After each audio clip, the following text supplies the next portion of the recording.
Welcome to Spaceverse, your portal to cosmic adventures. Earth truly appears to be an ideal world. This is exactly what Jared Isaacman, the commander of Polaris Dawn, remarked as he stepped out of a Dragon spacecraft and gazed back at our planet. The first commercial spacewalk in the Polaris Dawn program, executed by SpaceX and billionaire Jared Isaacman, represents one of the most daring efforts to expand the limits of privately funded space exploration. Notably, this is something even major national agencies like NASA never envisioned. So, what makes this groundbreaking mission so significant? Discover all the details in today's Techmap episode. Before we dive in, let's subscribe to the channel to keep up with the latest developments in space news. Regarding the first commercial spacewalk, despite attempts by some national agencies to hinder SpaceX aspirations for Mars colonization, the company continues to advance with great determination. The moment when Polaris commander Jared Isaacman and SpaceX engineer Sarah Gillis opened the hatch and floated outside has become one of the most remarkable events in the history of space exploration. Since then, an internet entrepreneur and a SpaceX engineer have been recognized as the first private astronauts to walk in space, significantly advancing the frontiers of human achievement in space. Let's not overlook our other two heroes. They are Scott Pottet, a former Air Force pilot employed by Isaacman, and SpaceX engineer Anna Menon, who stayed inside the capsule to assist Isaacman and Gillis. Since the capsule lacked air, they were also technically spacewalking, resulting in the highest number of astronauts to spacewalk at the same time. Congratulations to the SpaceX Dragon team, Ruckus, Isaacman, and the Polaris program crew, expressed SpaceX CEO Elon Musk, who could barely contain his emotions. NASA Administrator Bill Nelson also took a moment to congratulate everyone on this achievement.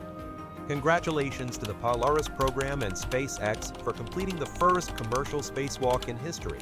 Today's success marks a significant step forward for the commercial space industry and supports NASA's long-term vision for a dynamic U.S. space economy.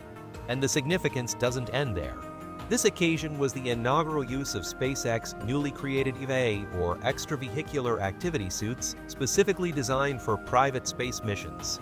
The spacewalk commenced in the early hours and was part of a larger mission to test technologies for future space exploration, including possible missions to the Moon and Mars. The crew achieved an orbit that is higher than any human spaceflight since Apollo 17 returned from the Moon in 1972. Moreover, it's fair to say that even though the world witnessed the first ever spacewalk 59 years ago, SpaceX's recent spacewalk in this century still highlights its immense appeal. This is clearly demonstrated by the 5.1 million live viewers on X, along with the widespread interest and admiration expressed across various platforms. So what accounts for this? The answer is straightforward. The dream of Mars colonization is no longer just Musk's ambition, it is shared by millions globally. This also indicates that support for Musk and SpaceX is increasing, overshadowing the challenges that have impeded Musk's quest to realize his dream. I believe that in the distant future, such events will no longer be seen as surprising. Eric Berger, senior space editor at Ars Technica, echoed this sentiment. When the Falcon 9 launched for the first time in 2010, the same could be said. We've been launching into space forever. However, there's a significant difference now. 14 years later, SpaceX is conducting over 100 launches a year, something no government has ever accomplished. One can envision that in another 14 years, many people will be launching on Starship and participating in similar visits in space, on the Moon, and eventually Mars. This is why this isn't an exaggeration. It represents a potentially crucial step in humanity's expansion into the solar system. To date, the conquest of space has always been inherently filled with danger. These risks stem from the space environment itself and the conditions astronauts encounter during their missions. Since 1961, fewer than 700 individuals have traveled into space, and tragically, approximately 30 astronauts and cosmonauts have lost their lives during training or space missions. Looking ahead to 2024, the challenges in space will increase significantly for Polaris as it orbits through parts of the Van Allen radiation belt, which is rich in energetic charged particles, primarily electrons and protons. The high levels of radiation from these energetic particles indicate that the Van Allen belts pose a potential threat to spacecraft and their crews.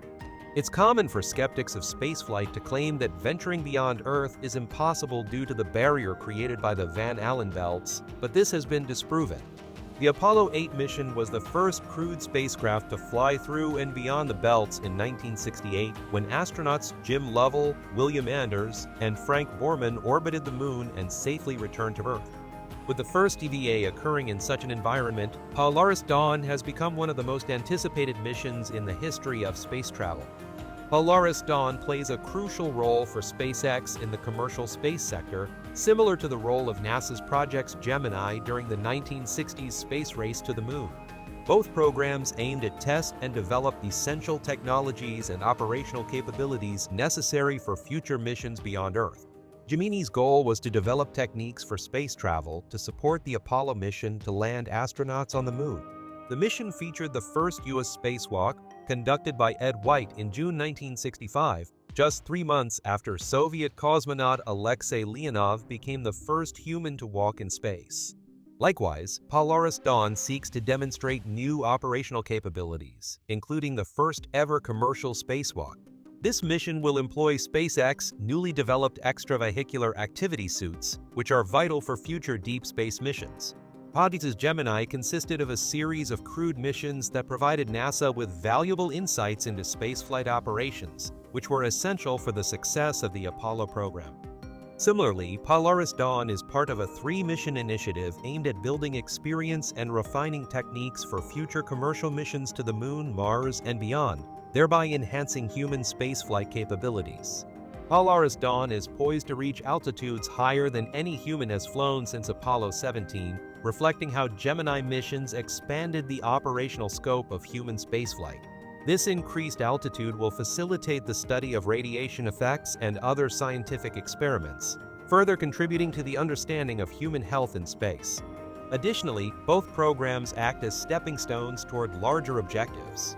Project Gemini established the foundation for the Apollo lunar landings, while Polaris Dawn is anticipated to pave the way for more ambitious missions, including potential crewed flights aboard SpaceX Starship. Lastly, any ambitious mission necessitates meticulous preparation. The Gemini program was initiated following the first American crewed space initiative, Project Mercury, which led NASA to develop the Gemini spacecraft. This new spacecraft was significantly larger, weighing 8,490 pounds compared to Mercury's 3,000 pounds. The Gemini missions also called for a more powerful launch vehicle, the 109-foot Titan II rocket, which provided a first-stage thrust of 430,000 pounds and was launched from Cape Kennedy Air Force Station. In terms of infrastructure, NASA's Mission Control Center at Cape Kennedy underwent substantial upgrades for Gemini, nearly doubling its capacity by adding 4 new consoles for a total of 10 flight controller stations in the operations control room. For the Polaris Dawn mission, which focuses on spacewalks, SpaceX has dedicated years to developing a specialized spacesuit. This suit evolved from the intravehicular activity design and offers enhanced mobility, a state-of-the-art helmet, a heads-up display, a camera, and advanced thermal management materials derived from Falcon's Interstage and Dragon's Trunk. The EVA suits represent a significant advancement from the original EVA suits, featuring over a dozen layers of multi-layer insulation, redundant seals, vents, valves, a new visor, numerous rotators and joints, and a HUD camera.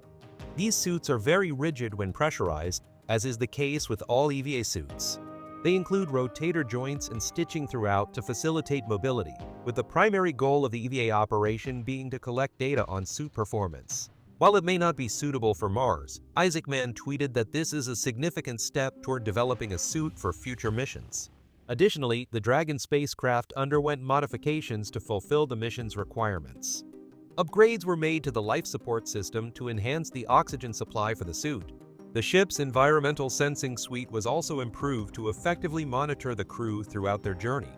Furthermore, SpaceX incorporated a new nitrogen repressurization system designed to restore pressure in the Dragon after the spacewalk.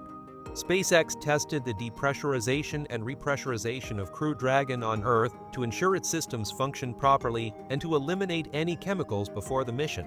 Another enhancement was made to the forward module known as the Skywalker, which acts as a handhold and foothold for the crew during their space excursion.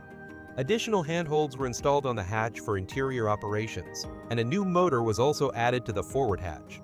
Thank you for joining us in the Spaceverse. Today, we celebrated the historic Polaris Dawn mission and its groundbreaking first commercial spacewalk. With SpaceX innovations paving the way for future exploration, exciting times lie ahead. Don't forget to subscribe for the latest updates in space exploration, and until next time, keep looking up.